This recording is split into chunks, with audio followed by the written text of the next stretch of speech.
मानो कि नबी ने अपनी जिंदगी में जागीरे फदक पाक ज़हरा को दे दी। सुन्नी शिया खुदा दी गवाही दे के कहना इख्तलाफ है ही कोई नहीं। इख्तलाफ किस गल दा? जहालत है। आजकल तकियाबाज रवाफिज का एक तबका है जो अहले सुन्नत व जमात का नाम तो इस्तेमाल कर रहा है, लेकिन रवाफिज के अकायद व नज़रियात को बिल्कुल वाज़ेह तौर पर प्रमोट कर रहा है। ज़ाहिर ये करते हैं कि हम अहले सुन्नत हैं, कोई कहता मैं अहले सुन्नत का आलिम हूँ, कोई कहता मैं अहले सुन्नत का पीर हूँ, लेकिन अकायद व नज़रियात बिल्कुल वाज़ेह तौर पर खुले रवाफिज वाले वो रवाफिज के स्टेजों पे जाके उनकी मजलिसों में जाके उसको प्रमोट करने की जिसारत कर रहे हैं। ये बात हमारे सुन्नी भाइयों को समझ लेनी चाहिए कि अहले सुन्नत किसी गली महल्ले का नाम नहीं है। अहले सुन्नत किसी फ़कत एक आस्ताने का नाम नहीं है। अहले सुन्नत अकीदे का नाम है। जो अहले सुन्नत के अकीदे पर है वो अहले सुन्नत है, जो अहले सुन्नत के अकीदे पर नहीं है वो लाख मरतबा अपने आप को अहले सुन्नत कहता फिरे, वो अहले सुन्नत नहीं है। जो अहले सुन्नत कह के अपने आप को सहाबा इकराम रदियल्लाहु ताला अन्हुम के ख़िलाफ़ ज़बान दराजी करेगा वो हरगिज़ अहले सुन्नत कहलाने का हकदार नहीं है।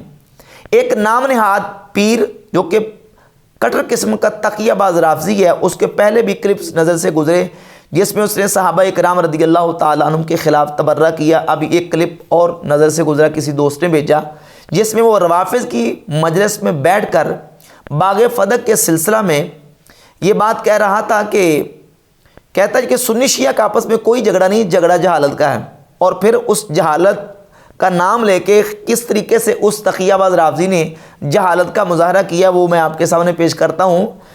दावा यह किया है कि रसूलुल्लाह सल्लल्लाहु अलैहि वसल्लम ने बाग़े फदक जागीर फदक अपनी बेटी सईदा फातिमा ज़हरा रदियल्लाहु ताला अन्हा को हिबा कर दी थी। और इस्तदलाल कर रहा है कुरान मजीद की सूरतुल हशर की आयत नंबर 7 में कलमे कुर्बा से, और कहा कि यह कुर्बा वाहिद मुन्नस का सीगा है। कहता है कि ये झगड़ा नहीं, आपस में झगड़ा जहालत का है। इन मौलवियों के अंदर जहालत इन्हें पता नहीं है। यह कुर्बा वाहिद मुन्नस का सीगा है, कुर्बा वाहिद मुन्नस का सीगा है और ये एक बेटी के लिए इस्तेमाल हुआ है। जब कुर्बा वाहिद मुन्नस का सीगा है तो नबी करीम अलैहिस्सलातु वस्सलाम की एक ही बेटी का हक बनता है, वो सैयदा फातिमा ज़हरा रदियल्लाहु ताला अन्हा का हक बनता है। ये मुन्नस वाहिद का सीगा है। कोई भी सर्फो नाब जानने वाला अलफ मकसूरा का अभी बाप निकाले, ये अलफ मकसूरा मुन्नस वाहिदा के लिए आता है कि जमा के लिए? बुशरा, सुगरा, कुबरा, कुर्बा एक वजन पर है। जा सलासी मुजर्रर का बाप देख ले, यहां भी मुन्नस वाहिदा पर इस्तेमाल हुआ है।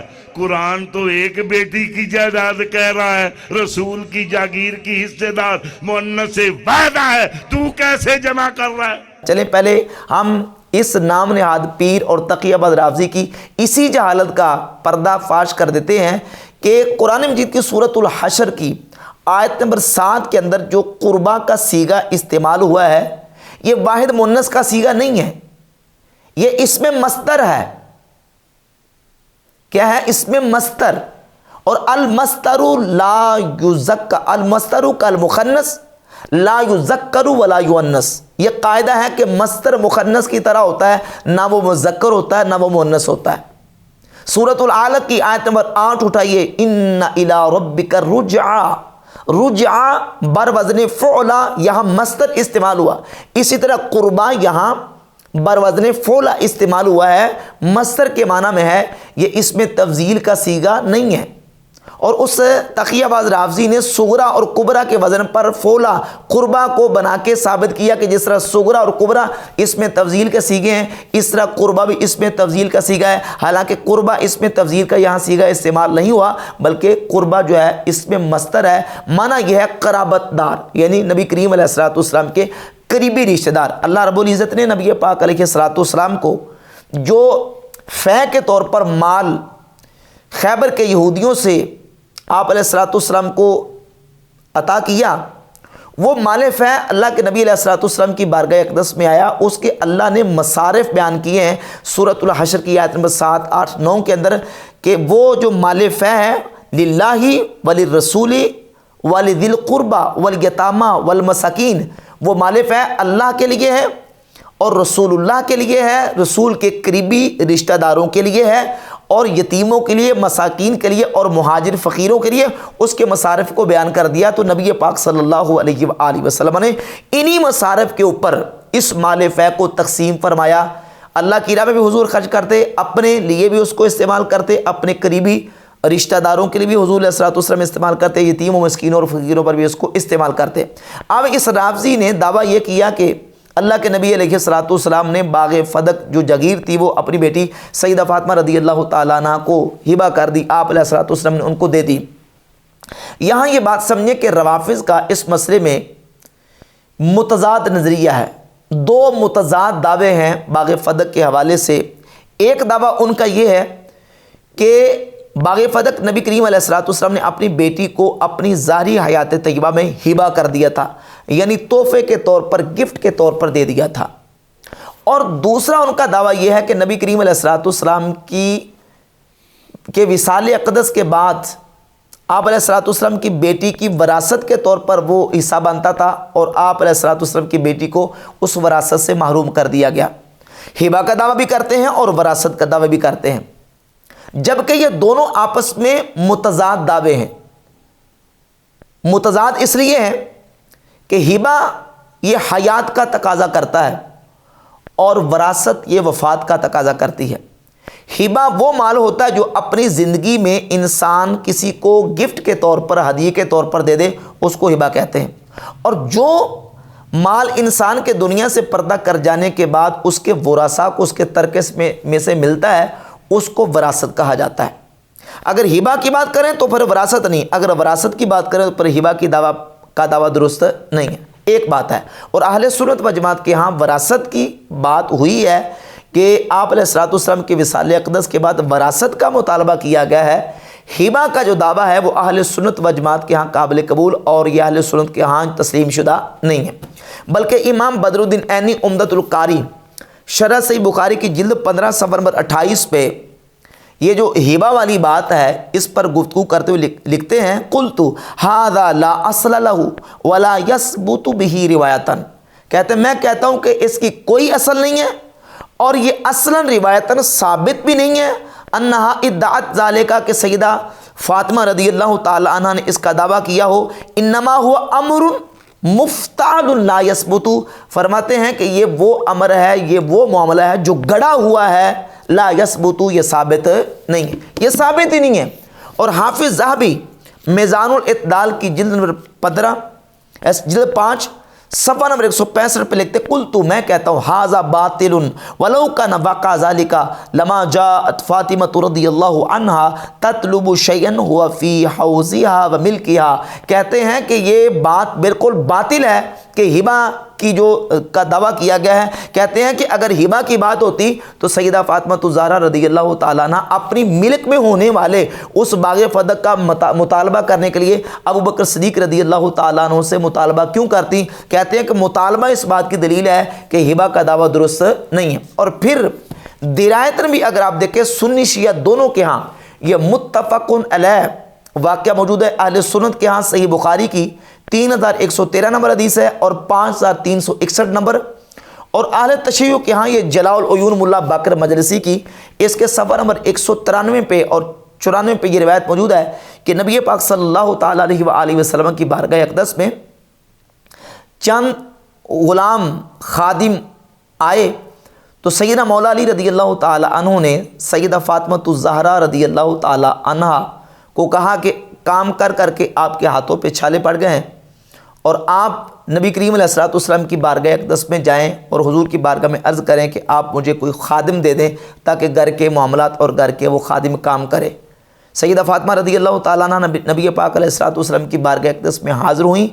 रसूलुल्लाह सल्लल्लाहु अलैहि वसल्लम की बारगाह अक़दस में आके गुजारिश की तो नबी पाक अलैहिस्सलातु वस्सलाम ने फरमाया, फ़ातिमा मैं तुम्हें इससे बेहतर वजीफ़ा ना बता दूं। और हुजूर ने वजीफ़ा बताया कि जब तुम सोने के लिए बिस्तर पर जाओ 33 मरतबा सुबहान अल्लाह, 33 मरतबा अल्हम्दुलिल्लाह और 34 मरतबा अल्लाहु अकबर पढ़ लिया करो। ये खादिम से बेहतर है, तुम ये तस्बीह कर लिया करो। जो रसूल जो नबी अपनी अहले बैत के लिए اس طریقے سے فقر کو پسند کریں کہ سیدہ فاطمہ کو ایک غلام نبی کریم علیہ الصلوۃ والسلام نے خادم بھی عطا نہیں فرمایا، اس سے بہتر یہ فرمایا کہ آپ یہ تسبیح پڑھ لیا کریں جس کو تسبیح فاطمی کہتے ہیں۔ وہ تسبیح پڑھنے کا رسول خدا صلی اللہ علیہ وآلہ وسلم نے حکم دیا۔ وہ رسول اپنی بیٹی کو اتنی بڑی جائیداد اور اتنی جو آمدنی کا باغ ہے وہ اپنی بیٹی کو ہبہ کیسے کر سکتے ہیں؟ صحیح مسلم میں 7440 نمبر حدیث ہے، نبی پاک علیہ الصلوۃ والسلام نے اللہ کی بارگاہ میں دعا کی، اللہم اجعل رزق آل محمد قوتا، یا اللہ آل محمد کے رزق کو ان کے گزارے کے مطابق کر دے، ان کی روزی چلتی رہے، ان کا گزارا چلتا رہے، بس آل محمد کو اتنا رزق عطا فرما۔ جو رسول اپنی اہل بیت کے لیے اللہ کی بارگاہ میں دعا کر رہے ہیں کہ بس ان کی گزر اوقات ہوتی رہے اور ان کا گزر بسر ہوتا رہے، وہ رسول اپنی بیٹی کو اتنی بڑی جائیداد اور وہ مال جو اللہ تعالیٰ نے نبی کریم علیہ الصلوۃ والسلام کے کو مال فے کے طور پر عطا کیا ہو، اور اس کا پھر مصرف بھی بیان کر دیا سورۃ الحشر کی آیت میں 7، 8، 9 میں کہ آپ نے اس کو ان مقامات پہ خرچ کرنا ہے، اللہ کی راہ میں، اپنی ذات پر، اپنے قریبیوں پر، یتیموں پر، مسکینوں پر، فقیروں پر، اور نبی کریم علیہ الصلوۃ والسلام اس سارے کے سارے مال کو اپنی بیٹی کو ہبہ کر دیں اور ان کو گفٹ کر دیں۔ یہ بات قرآن و حدیث کے مطابق بھی فٹ نہیں بیٹھتی اور روایت و درایت کے مطابق بھی فٹ اور درست نہیں بیٹھتی، لہذا اس تقیہ باز رافضی کا یہ دعویٰ بالکل سرے سے اہل سنت و جماعت کے عقیدے و نظریے کے بالکل یکسر خلاف ہے۔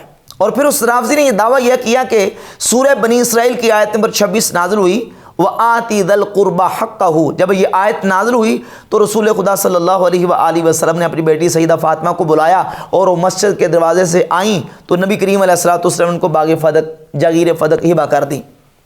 سوال یہ ہے کہ یہ کہاں لکھا ہے، کس سند صحیح کے ساتھ یہ بات ثابت ہے؟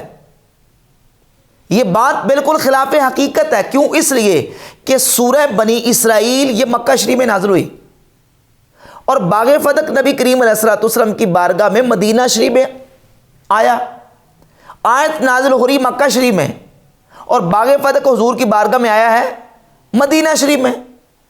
اب اس واقعے کا اور آیت کے شان نزول کا کوئی آپس میں جوڑ بنتا ہے؟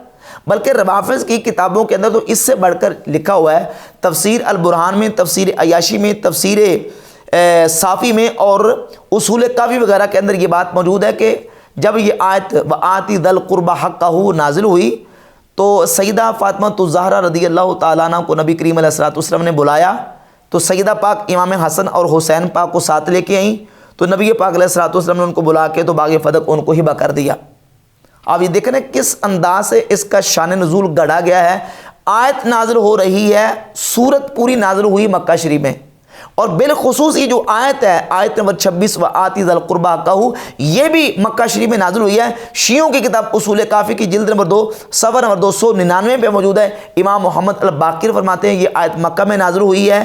یہ مکہ میں نازل ہونے والی آیت جو ہے اس کا شان نزول مدینہ میں آنے والے باغ فدق حضور کی بارگاہ میں اس کے ساتھ آپس میں کوئی جوڑ نہیں بنتا۔ پھر امام حسن و حسین رضی اللہ تعالیٰ عنہما ان کی ولادت بھی مدینہ شریف میں آ کے ہوئی ہے، اور اس آیت کا شان نزول کیا ہے؟ مکہ شریف میں۔